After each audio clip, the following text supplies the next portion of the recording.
Selamat pagi siswa-siswi hebat, apa kabar? Semoga kabar bahagia.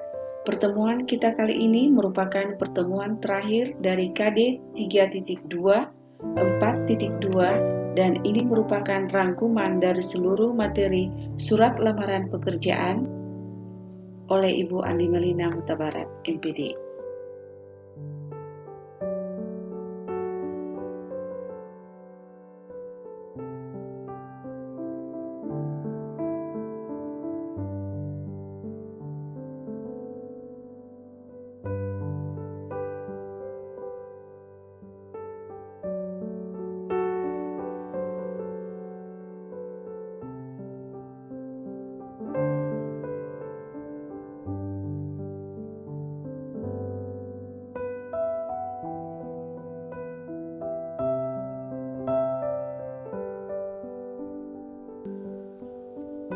Surat lamaran pekerjaan merupakan surat yang berisi permohonan untuk bekerja di suatu lembaga.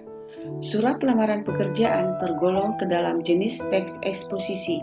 Surat lamaran pekerjaan adalah surat dari seseorang yang memerlukan pekerjaan kepada orang atau pejabat yang dapat memberikan pekerjaan atau jabatan. Surat lamaran pekerjaan bersifat formal. Berdasarkan jenis pembuatannya, surat lamaran pekerjaan digolongkan dalam dua jenis.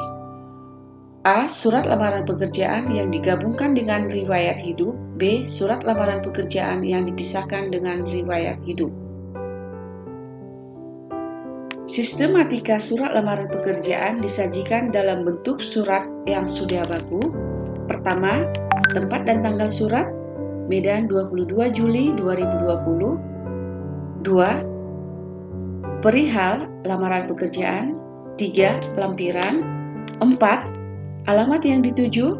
Yang terhormat HRD PT Trapiloka, Jalan Sudirman nomor 20, Medan, kode pos 21718. Salam pembuka dengan hormat. Alinea pembuka setelah membaca iklan dan seterusnya. Kemudian isi merupakan identitas dan lampiran, dan yang berikutnya alinea penutup. Demikian surat permohonan kerja ini saya buat kiranya dapat diterima sebagai karyawan di perusahaan yang Bapak Ibu pimpin. Dan yang terakhir adalah salam penutup. Hormat saya Sugeng Sucipto. Inilah contoh dari surat lamaran pekerjaan yang sudah baku. Struktur surat lamaran pekerjaan terdiri dari A. Tesis. Tesis merupakan sebuah permasalahan yang dijadikan sebagai topik utama. Terdapat pada salam pembuka, alinea pembuka, biodata diri atau identitas. B. Argumentasi. Argumentasi berisi tentang alasan yang mendukung topik utama. Berisi data-data yang disertakan dalam surat lamaran pekerjaan, misalnya CV, foto, ijazah, dan lain-lain, atau semua yang ada pada lampiran. C. Penegasan ulang. Penegasan ulang merupakan kesimpulan dari tesis dan argumentasi yang telah dijabarkan sebelumnya yang terdapat pada alinea penutup. Contohnya, demikian surat permohonan kerja ini saya buat, kiranya dapat diterima sebagai karyawan di perusahaan yang Bapak Ibu pimpin. Berbagai sumber informasi surat lamaran pekerjaan. Surat lamaran pekerjaan dapat ditulis berdasarkan sumber informasi. Berikut contoh penulisan pada bagian alinea pembuka untuk masing-masing sumber informasi berikut. Romadi, tahun 2010, halaman 14. A. Iklan.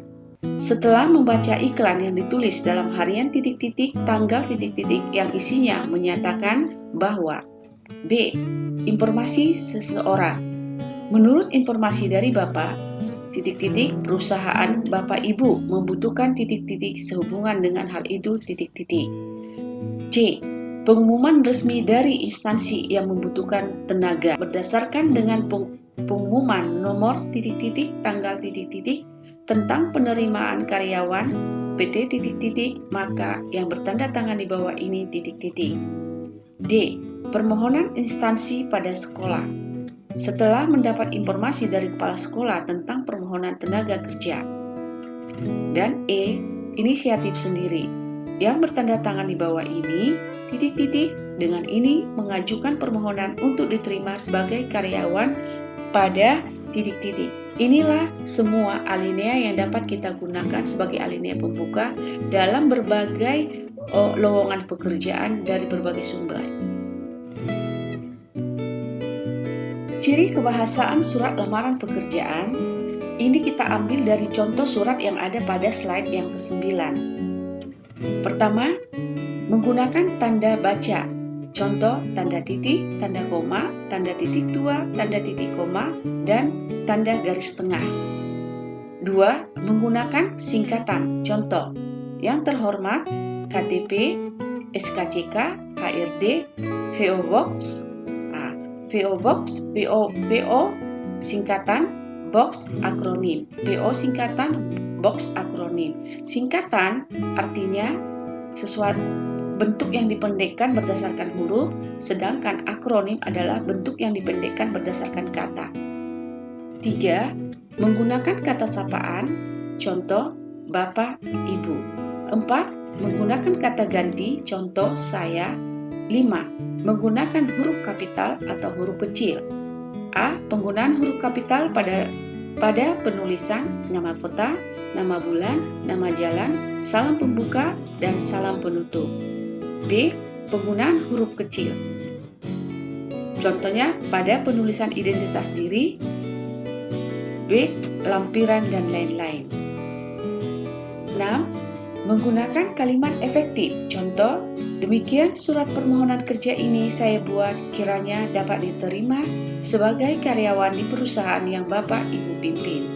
7. Menggunakan kalimat baku. Contoh, setelah membaca iklan yang dimuat dalam harian Sinar Indonesia Baru tanggal 17 Juli 2020 yang isinya menyatakan bahwa perusahaan PT Trapiloka membuka lowongan kerja untuk beberapa posisi. Semua ciri kebahasaan yang ada mulai dari nomor 1 sampai dengan 6 terdapat pada surat lamaran pekerjaan pada slide yang ke-9 tadi. Demikianlah akhir dari pembelajaran kita. Semoga bermanfaat. Tetap semangat dan salam sehat buat kita semua. Terima kasih.